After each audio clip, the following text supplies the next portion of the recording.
New Oxford modern English book 5। आज हम इसका लेसन नंबर 2 करेंगे। Does he remember. बहुत खूबसूरत और ब्यूटीफुल डिस्क्रिप्शन है इसमें एहसासात की। आप इसको हम ट्रांसलेशन के साथ पढ़ेंगे, लेकिन इसके बाद जब हम इसे ट्रांसलेशन से पढ़ लेंगे, मैं ड्यूरिंग रीडिंग कोशिश करूँगी जितने इसमें मुश्किल वर्ड्स आ रहे हैं उसकी प्रॉपर उर्दू आपको बताई जाए। लेकिन उसके बाद आप इसको बिल्कुल बग़ैर ट्रांसलेशन किए उसी सिनेरियो में रीडिंग कीजिएगा और रीडिंग करके फिर इसका मज़ा लीजिएगा। डज़ ही रिमेंबर, क्या उसे याद है? Words to know. बे कुत्ते की भौंकने की ऐसी आवाज़ को कहते हैं जिसमें आपने अक्सर तस्वीरों में देखा होगा कि कोई जानवर गीदड़ टाइप वो हूकता है चांद की तरफ देखकर, और उसकी मतलब जैसे रो रहा है और वो लंबा बोलता है, उसको हम कहते हैं डीप थ्रोटेड लेंथी बार्क, यानी भौंकना उसका लेकिन अंदर हलक से दिल से, deep throated lengthy bark. Cacophony hard sound. Cacophony एक सख्त आवाज़, ये भी है कुत्तों के भौंकने की आवाज़ लेकिन सख्त आवाज़। डिटरमिनेडली यानी किसी चीज़ के ऊपर बहुत फैसला कुन अंदाज से। इनडिसाइडेड और रिजॉल्व्ड मैनर, यानी आपने फैसला किया, एक चीज़ के नतीजे पे पहुँचे और फिर उसको डिटर्मिन करके आप आगे चलें। एमिटेड गेव आउट लाइट और साउंड, ये with reference to the context meaning है निकालना, वैसे इमिट में ना निकालना, रोशनी निकल रही है यहाँ पे। फ्रेंटिक पागल, इसको हम मोस्टली कहते हैं। ग्रेटली एक्साइटेड, यहाँ लेसन में ग्रेटली एक्साइटेड। फ्रेंजाइड, ये इसके मीनिंग ग्रेटली एक्साइटेड के मीनिंग में आप इसको देखेंगे। एक्चुअली पागल नहीं है, ये मैंने सिर्फ आपको सेंस समझाने के लिए लिखा है लेसन में। फंबल्ड, टच्ड और हैंडल्ड ऑकवर्डली और अनसर्टनली, किसी चीज़ को इस तरीके से हैंडल करना कि जैसे कोई अंधा शख्स कोई चीज़ तलाश कर रहा हो, टटोल कर।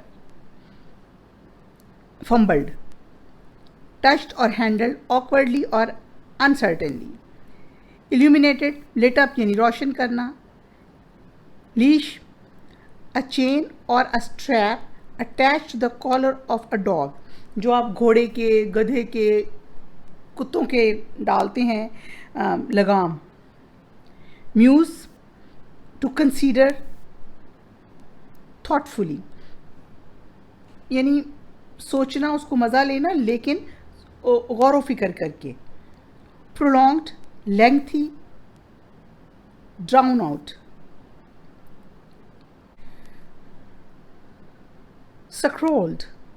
Scrolled written hastily and untidily, यानी किसी ने जैसे खुर्च के किसी जगह पर खुर्च के जब लिखा जाता है तो राइटिंग तो अच्छी नहीं आती ना, स्क्रोलिंग करके लिख दिया।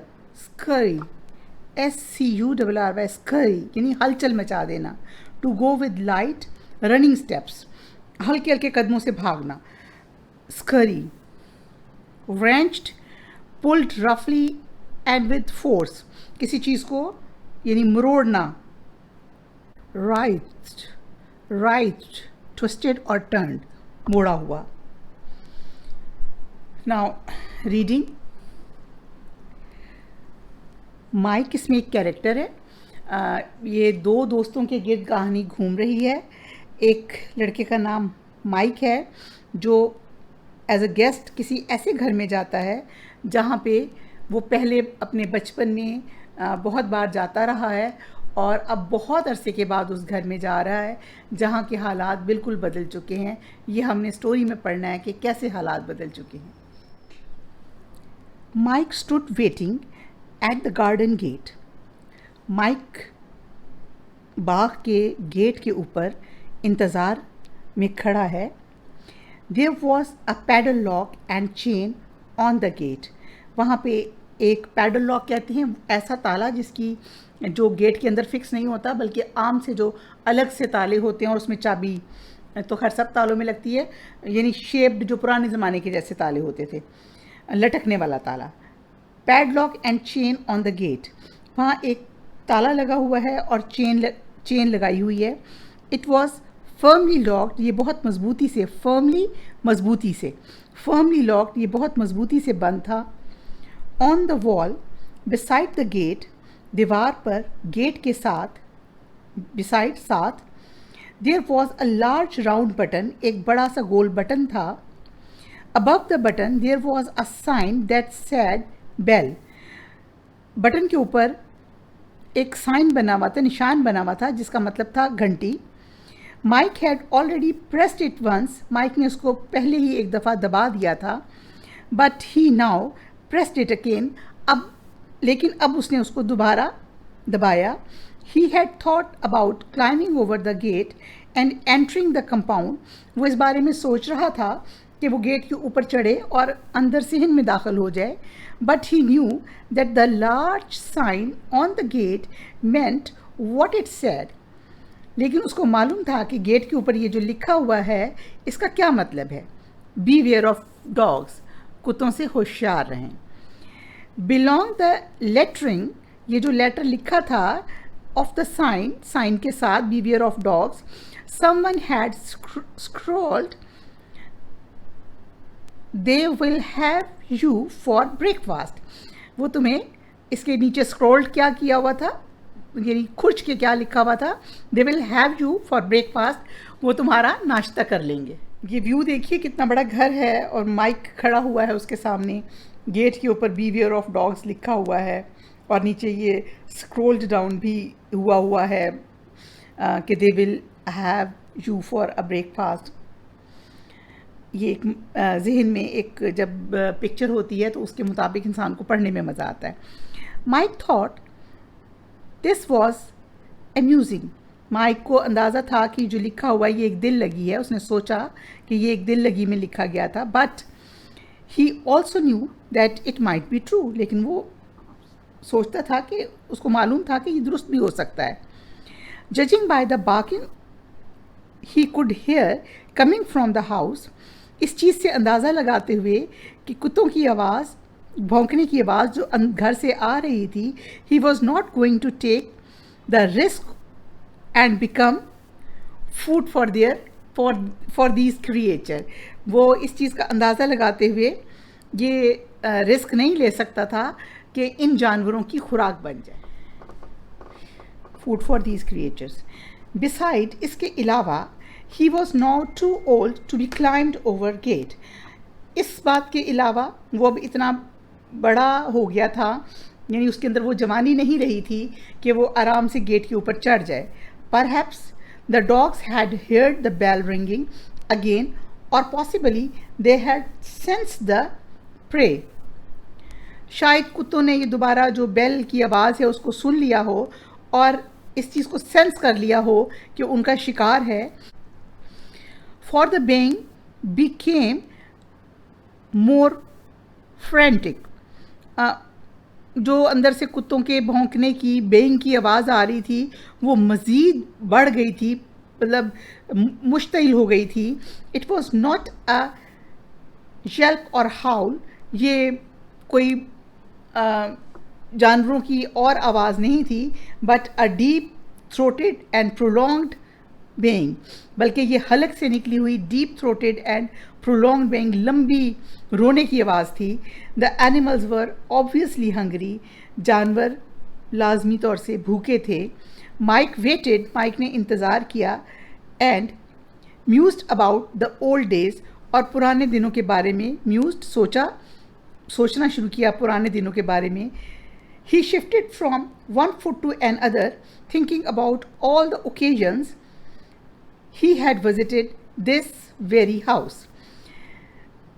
वो अपने पाँव, मतलब वो क्या कर रहा था, एक पुरानी यादें सोच रहा था और अपने पाँव पे, एक पाँव से दूसरे पाँव पे वज़न डाल रहा था और पुराने मौक़ों की यादें कर रहा था कि इस घर में जब वो पुराने वक्त में कई बार आया.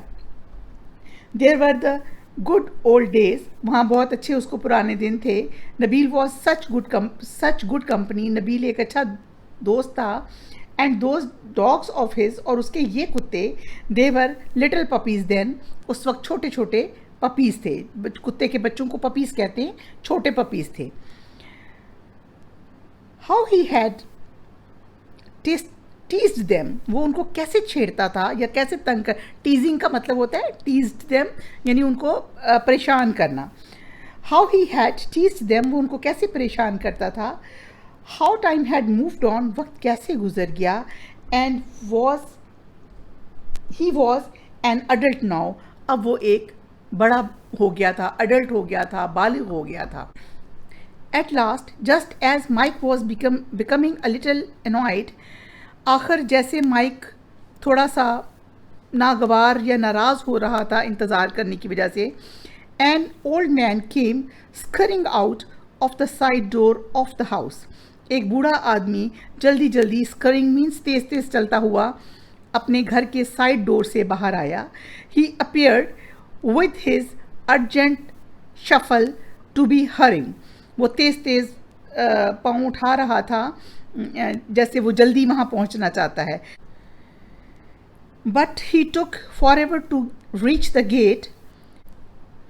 On this seemingly long trip he searched all the while in one pocket after other, अपने इस लंबे रास्ते के दौरान वो कभी अपनी एक जेब में और कभी दूसरी जेब में कुछ तलाश करता।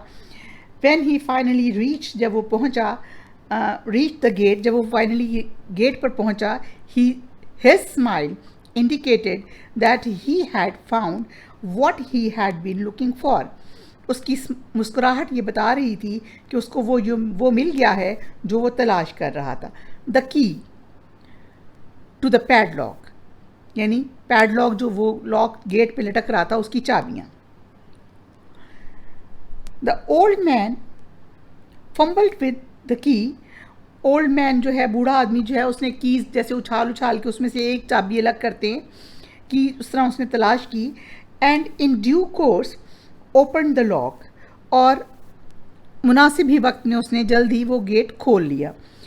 द हैवी गेट स्क्वीक्ड एंड स्क्रीच्ड, ये आवाज़ें हैं कोई बहुत भारी लोहे की चीज़, गेट जब बहुत देर से खुलता है तो स्क्वीक्ड एंड स्क्रीच्ड की आवाज़ें उसमें से निकली, यानी खुरचने की। And it was swung open with some difficulty, और ये कुछ मुश्किल के बाद खुल गया। The old man stood to one side to let Mike in, बूढ़ा आदमी एक तरफ को हुआ माइक को अंदर आने के लिए, रास्ता देने के लिए।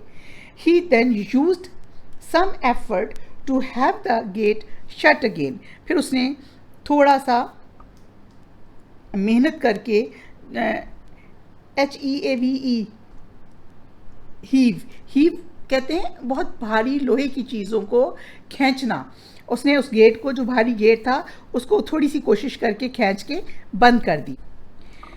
It was apparent that the gate had not been opened in a long while, इससे ये अंदाज़ा होता था, ये नज़र आता था कि गेट बहुत अरसे से खोला नहीं गया। Mike waited for the old man to lock the gate, Mike इंतज़ार करता रहा कि बूढ़ा आदमी गेट बंद कर ले। More fumbling, then he followed him to the front door, कुछ बेकरारी से, अनाड़ीपन से उसने उसको फॉलो किया, पीछे पीछे उसके रहा फ्रंट डोर तक। The being from the depth of the house reached new height, कुत्तों के बोलने की, रोने की आवाज़ें या बेइंग करने की आवाज़ें बहुत ज़्यादा आवाज़ के साथ घर के करीब जाकर आने लगीं। Mike made sure to keep close to the old man, Mike ने इस चीज़ को यकीनी बनाया कि वो बूढ़े आदमी के पीछे पीछे लाए। Determinedly staying a step behind him, और उसने इस चीज़ को यकीनी बनाया, डिटर्मिन करके कि मैं उसके पीछे के कदम पे रहूं, ताकि वो कुत्तों से डर रहा था, उसको कुत्तों का जो ये खौफ था, इस डर से उसने बेहतर यही समझा कि वो उस बूढ़े आदमी के पीछे पीछे चले, ताकि उसको जो कोई कुत्ता है कोई नुकसान ना पहुंचा सके। कुत्तों की आवाज़ से उसने पहले एक बात बताई कि वो लाजमी, सर्टेनली देवर हंग्री, कि वो भूखे थे। ऑन एंटरिंग द हॉल, बड़े कमरे में दाखिल होते हुए, Mike was shown into a large dark living room, Mike को जिसमें वो दाखिल हुआ, उसको क्या महसूस हुआ कि वो एक बड़े अंधेरे कमरे में आया है। The heavy curtain on the window kept out the light, पर्दों विंडोज़ के ऊपर, खिड़कियों के ऊपर बहुत भारी पर्दों ने रोशनी को बाहर ही रोका हुआ था। ऑल्दो इट वॉज 3 o'clock, हालांकि ये दिन के 3 बजे थे, इन द आफ्टरनून, शाम के वक्त में, and there was bright sunlight outside, और बाहर की तरफ एक चमकदार रोशनी थी।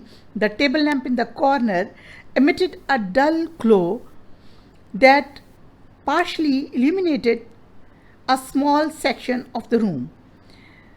कमरे में कोने के टेबल पे पड़ा एक टेबल लैम्प थोड़ी सी लाइट निकाल रहा था, जिसने कमरे का कुछ हिस्सा रोशन किया हुआ था। Mike could just make out the finger of someone sitting on the sofa near the lamp. Mike ने उंगली से इशारा किया सोफे पे बैठे हुए एक शख्स की तरफ जो लैंप के पास बैठा था। हेलो डियर माइक, अब माइक को आवाज़ आ रही है, हेलो डियर माइक, हेलो प्यारे Mike, came a greeting from the shadowing form, जो शेडोइंग फॉर्म थी उसकी तरफ से उसको वेलकम किया गया। इट्स बीन मैनी ईयर, अब इसमें बहुत साल गुजर गए हैं। आह नबील, इट दैट यू, क्या ये तुम हो? आस्क माइक नर्वसली, माइक ने थोड़ा सा घबरा कर पूछा, नर्वस होकर पूछा। यस केम द रिप्लाई, हाँ जवाब आया। द बेइंग कंटिन्यूड, कुत्तों के भौंकने की आवाज़ मुसलसल आ रही थी। But since there was no visible movement in the room, लेकिन कमरे के अंदर कोई ख़ास हरकत नहीं थी, कोई नज़र आने वाली हरकत नहीं थी। Mike was hopeful that the haunts were behind the secure door somewhere. Mike को उम्मीद थी कि ये जो कुत्ते हैं किसी महफूज मुकाम पर दरवाज़ों के पीछे होंगे, but he was not completely convinced that this was true. लेकिन वो इस बात से, जैसे शक होता है, इस बात से मुकम्मल तौर से मुतमईन नहीं था या कन्विंस नहीं था कि ये बात दुरुस्त है। Mike edged forward towards Nabeel, जैसे सीट पे बैठे बैठे एक खिसक के बंदा आगे को होता है। Mike edged forward towards Nabeel, Mike ने अपने आप को नबील की तरफ को किया। वेट देयर नबील, माइक, वहीं रुको माइक, सैड नबील, नबील ने कहा। The dogs have been locked in the bedroom, तमाम कुत्ते कमरे में, बेडरूम में लॉक हैं। But old Mama Duke, old Mama Duke, Mama Duke कुत्ते का नाम है, is asleep here beside me, ये बूढ़ा कुत्ता जो मामा ड्यूक है मेरे साथ, मेरी साइड पर सो रहा है। Mama Duke, said Mike, Mike ने कहा। August stopping dead in his track, फ़ौरन उसने अपनी आवाज़ खौफज़दा होकर रोक दी। The old Mama Duke, the dog I used to tease when he was just a pup, मैं आदी था इसको तंग करने का जब ये छोटा सा पपी होता था। Mama Duke. Yes replied Nabeel, you remember Mama Duke, क्या तुम्हें मामा ड्यूक याद है? I do, shuttered Mike, Mike ने शटर्ड यानी स्टटर्ड यानी उसने तोतली आवाज़ में कहा। It's been a long time, इसको एक लंबा वक्त गुजर गया है। I hope you have him on a leash, मुझे उम्मीद है तुमने इसको पटा बांधा हुआ होगा। I remember I used to worry him no and, मुझे याद है कि इसको तंग करने की कोई हद नहीं होती थी, जितना मैं, यानी वो कह रहा है, याद कर रहा है कि मैं जितना इसको तंग करता था उसकी कोई लिमिट ही नहीं थी। I don't think he will remember that far back, I don't, मेरा नहीं ख्याल कि इसको इतना पुराना वक्त याद होगा। सैड नबील, जिसका यानी वो कुत्ता है, उसने कहा। He is old and blind now, वो बूढ़ा हो गया है और अब अंधा है। एंड लाइक्स टू स्लीप, और सोना पसंद करता है। And by the way no he is not on a leash, और अगर मैं बताऊं तो उसको पटा नहीं बांधा हुआ। Can you be sure? Asked Mike, क्या तुम्हें यकीन है? माइक ने पूछा। श्योर ऑफ वट, किस चीज़ का यकीन? आस्क्ड नबील, नबील ने कहा। दैट ही इज़ अस्लीप, कि वो सो रहा है। You can hear his snoring, तुम इसकी जो खराटों की आवाज़ है सुन सकते हो। कांट यू, क्या तुम्हें आवाज़ नहीं आ रही उसके खराटों की? No no, whispered Mike, Mike ने आहिस्ता से कहा, no no. Are you sure that he does not remember me, तुम्हें यकीन है कि उसको मैं याद नहीं हूँ? Just then the snoring stopped abruptly, अचानक उसी वक्त उसकी खराटों की आवाज़ रुक गई। The dark form on the sofa stirred, सोफे के ऊपर जो डार्क अंधेरे में एक साया सा, डार्क ह्यूला सा था, वो हिला। A large head was raised, एक बड़ा सा हेड ऊपर उठा।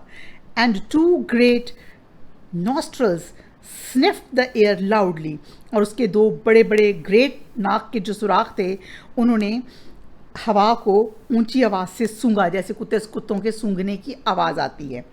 Nabeel and Mike did not make a sound, Nabeel और माइक ने कोई आवाज़ पैदा नहीं की। ये देखें, माइक उठ के खड़ा हो गया है और नबील जो है वो बिल्कुल कुत्ते के पास ऐसे साए, उसके पास रोशनी नहीं है ज़्यादा क्योंकि, तो वो अंधेरे में बैठे हुए हैं। देन देयर वॉज chaos, तब वहाँ पर एक अफरा तफरी फैल गई। chaos कहते हैं अमन की हालत थी, अचानक अफरा तफरी फैल गई। The dark form left into the air, जो एक साया सा है डार्क फॉर्म में, उसने अचानक हवा में छलांग लगाई। Urgently scrambling to get off the sofa, और घिसट कर सोफे से उतर गया। द स्नार्लिंग रैगिंग मार्माड्यूक, उसने स्नार्लिंग दांत निकाल कर गुर्राना, जिस तरह होता है ना, गुर्राया मार्माड्यूक। लीपिंग फॉरवर्ड टूवर्ड्स माइक, और उसने खुद को माइक की तरफ को अपने बढ़ा। Drowned out the being from the distance bedroom, और जो दूर से कुत्तों की भौंकने की आवाज़ें आ रही थीं वो डूब गई, कम हो गई, मध्यम हो गई। स्टॉप हिम, इसे रोको। डू समथिंग, कुछ करो। स्क्रीम्ड माइक, माइक ने इल्तिजा की या खुद को घसीट के आगे ले जाते हुए कहा, उठते हुए वहाँ से कहा। As he too scrambled behind a large chair, और वो भी उठ के एक बड़ी कुर्सी के पीछे चला गया, बाजुओं वाली। Nabeel acted just in time, Nabeel ने बड़े वक्त पर काम किया।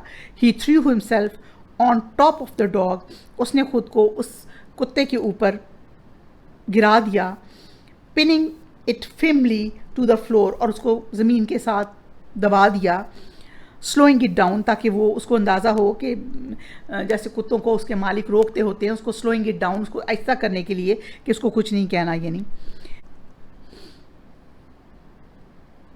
Mike saw his chance and took to his heels immediately, heading straight for the front door. Mike ने जो ही अपना चांस देखा तो उसने अपने कदम जल्दी से अगले दरवाजे की तरफ बढ़ाए, और Nabeel could not keep the writhing animal trapped for very long. It was almost as big as he was. Nabeel इतनी देर तक उसको काबू नहीं रख सकता था क्योंकि वो अब इतना बड़ा हो गया था। For a very long time, यानी बड़े टाइम के लिए वो इतना बड़ा हो गया था जितना उसको बड़ा होना था, मैक्सिमम साइज़ का, और उसके अंदर बहुत ताकत थी, एंड मच स्ट्रॉन्गर, और बहुत ताकतवर था। Mike reached for the door handle, Mike जो है वो दरवाजे के हैंडल तक पहुंच गया। wrenched it down, उसको नीचे की तरफ, wrenched नीचे को मोड़ना, wrenched it down नीचे को मोड़ा। pulled open the door, खींच के दरवाज़ा खोला। and shot outside, slamming the door firmly behind him, और उसने ज़ोर से दरवाज़ा बंद कर दिया। It was not a moment too soon, ये सब कुछ बहुत जल्दी लम्हे में नहीं हो गया था। Looking over his shoulder, अपने कंधे के ऊपर से उसने मुड़ के पीछे को देखा। As he reached for the gate, जैसे ही वो गेट पर पहुंचा, Mike saw Marmaduke's great paws on against the window pane. उसने देखा कि मार्माड्यूक जो कुत्ता है उसके बड़े बड़े पाँव खिड़की के शीशों पे लगे हुए हैं। नेक्स्ट टू द डोर, जो दरवाजे के साथ ही थी, यानी जिस दरवाजे से वो निकला उसके साथ ही जो खिड़की थी। The animal's large unseeing eyes blaze like गार्नेट्स।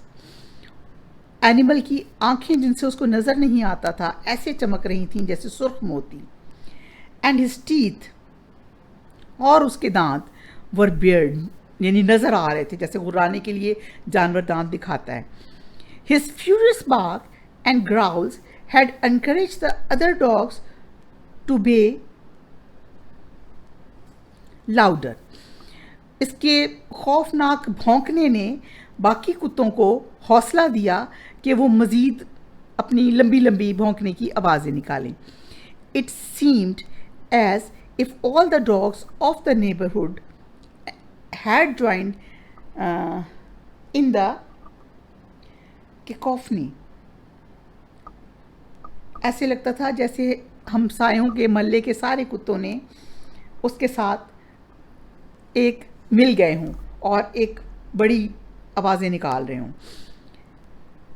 Mic leaped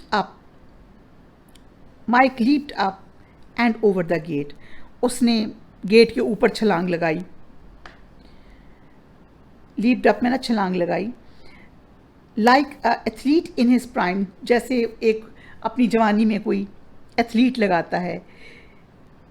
he collapsed in a heap on the dusty ground, और गिर गया दूसरी तरफ मट्टी से भरे हुए ग्राउंड में। ही स्टूड अप शेकिली, और कांपता हुआ शेकिली खड़ा हुआ। एंड स्टिल ब्रीथलेस, और अभी तक उसको सांस उसका बराबर नहीं हुआ था। Dusted his jacket and trouser, अपनी ट्राउज़र और जैकेट झाड़ी। विथ ट्रम्बलिंग हैंड्स, कांपते हाथों से। From his pocket he took a large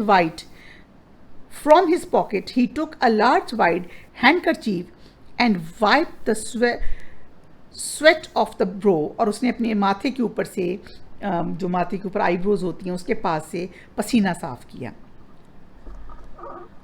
bye Nabeel, उसने नबील की तरफ मुड़ के वैसे ही उसको इशारा किया। Bye Nabeel.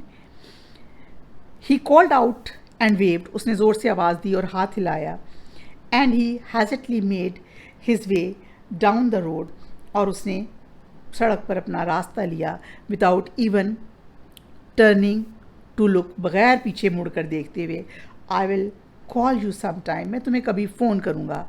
Perhaps we can meet in a town one day, शायद हम किसी दिन टाउन में एक दिन मिले।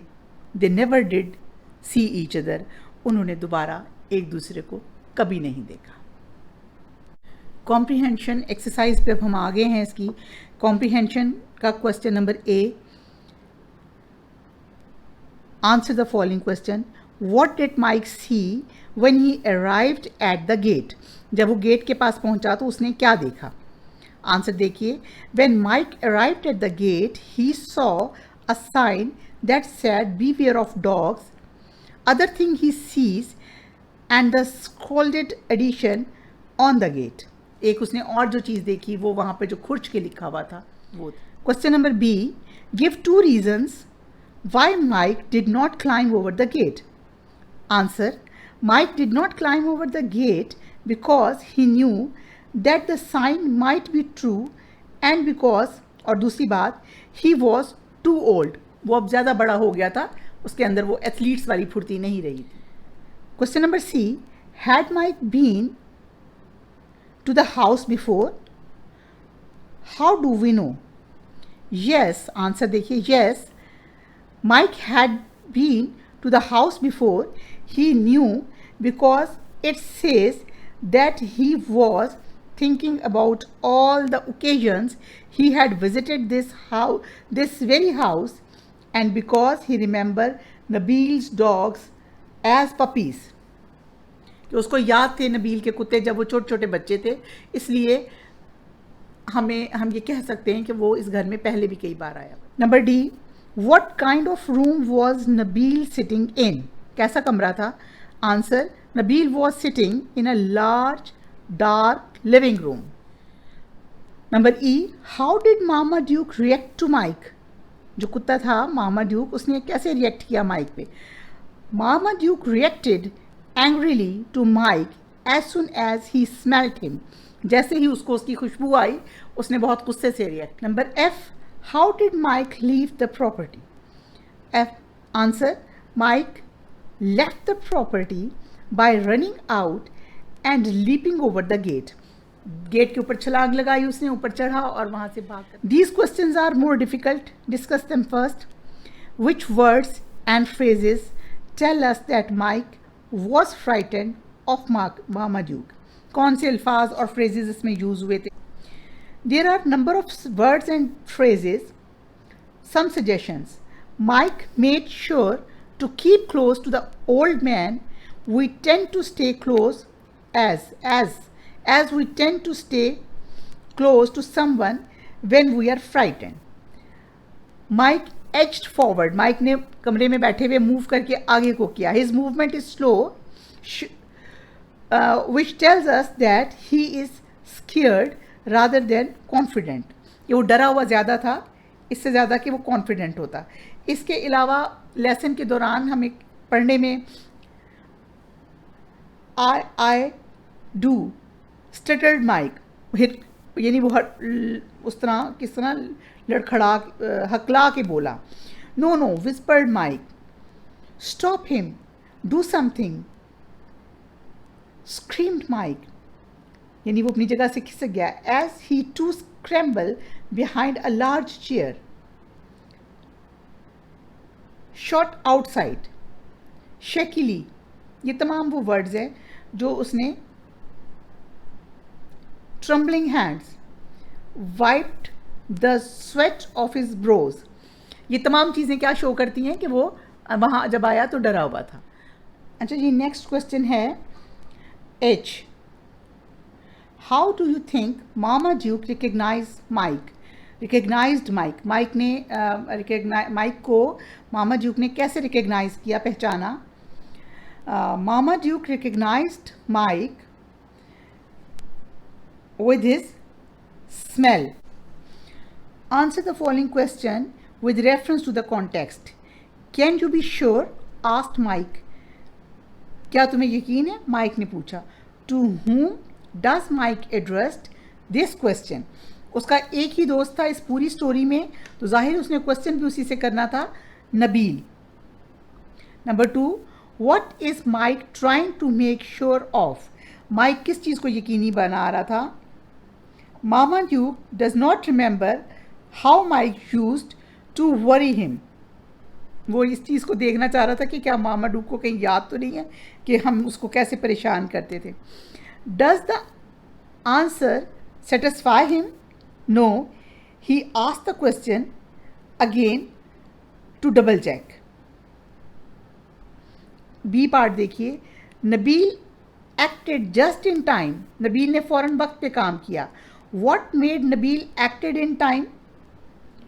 Mama Duke leaped forward in an attempt to attack Mike. इस चीज़ ने उसको वक्त पे काम करने के लिए मजबूर किया. What did he do? उसने क्या किया?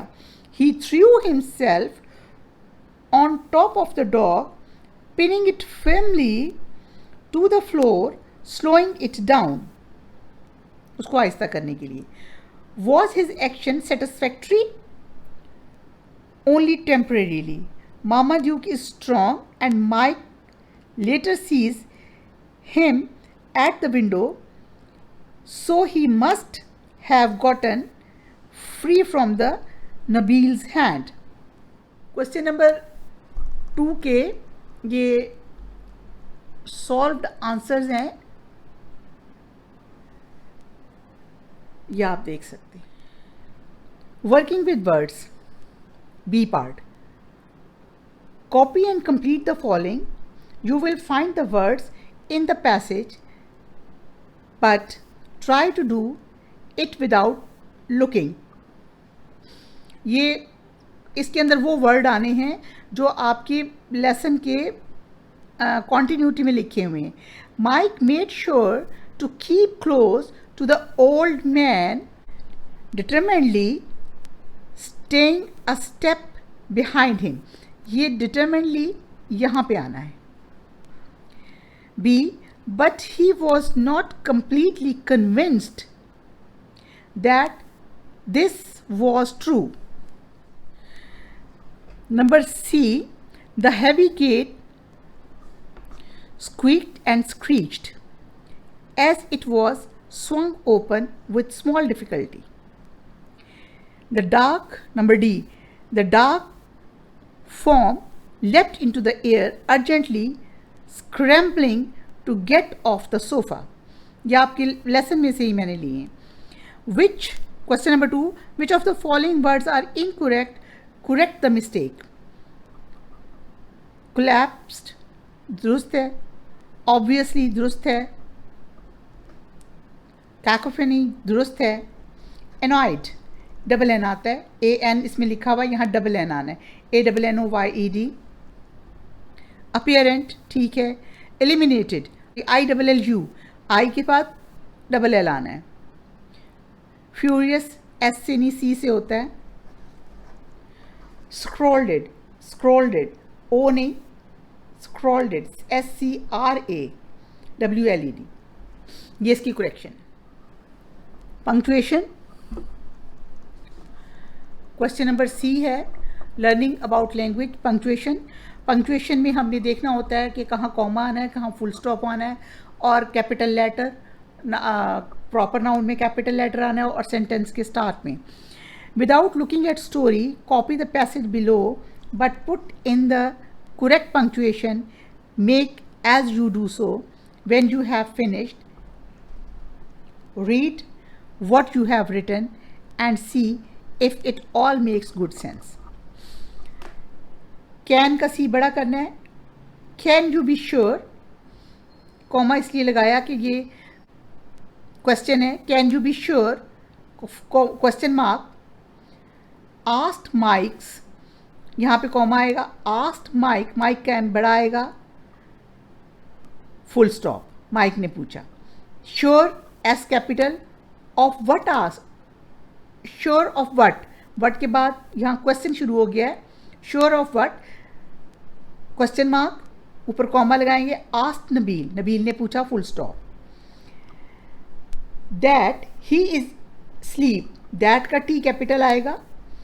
ये सारी कन्वर्सेशन है तो हर एक की कन्वर्सेशन को हमने एक इन्वर्टेड कॉमा में देना है. दैट ही इज स्लीप, उस क्या कंफर्मेशन मांगी है कि क्या वो सोया हुआ है, सवाल था. क्वेश्चन मार्क लगाया. आगे फिर यू कैपिटल से स्टार्ट होगा, नया सेंटेंस है. You can hear him snoring, तुम इसकी स्नोरिंग सुन सकते हो. Comma. Can't you, can't CAN के बाद थोड़ा स्पेस देके can't you. Question mark full stop. No का N कैपिटल आएगा. और विस्पर्ड माइक ने ऐसा से कहा. M कैपिटल आएगा. Full stop. A फिर कैपिटल आएगा. Are you sure that he does not remember me. Are का A कैपिटल आएगा और यहाँ फिर क्वेश्चन मार्क आएगा क्योंकि ये क्वेश्चन है. बस ये इजी सा है, एग्जैक्ट बुक से पैराग्राफ लिया गया. Verbs and adverbs. Make list of verbs and adverbs in the following passage. When they came out of the church, they gazed wonderingly at the sword. Round the stone, they found these beautiful written letters of gold. Who pulls out this sword from the stone will be king of the Britain. All the men tried hard to pull out the sword, but no one could move it at all. Verbs: came, gazed, found, written, pulls, will, be, tried to pull, could move, ये verbs हैं. Adverbs wonderingly, round, beautifully, out, hard और out, ये तमाम के तमाम words as an adverb use हुए, as adverb use हुए. अच्छा, अब अगला क्वेश्चन है कि आप अपने लेसन में से वर्ब और एडवर्ब अलग अलग कीजिए. तो अब ये कोई बहुत मुश्किल चीज़ नहीं है. आप एक बार डेफिनेशन देखिए वर्ब की और फिर एडवर्ब की, और अपने लेसन में से 10 वर्ब्स और एडवर्ब्स अलग कीजिए. Thank you very much.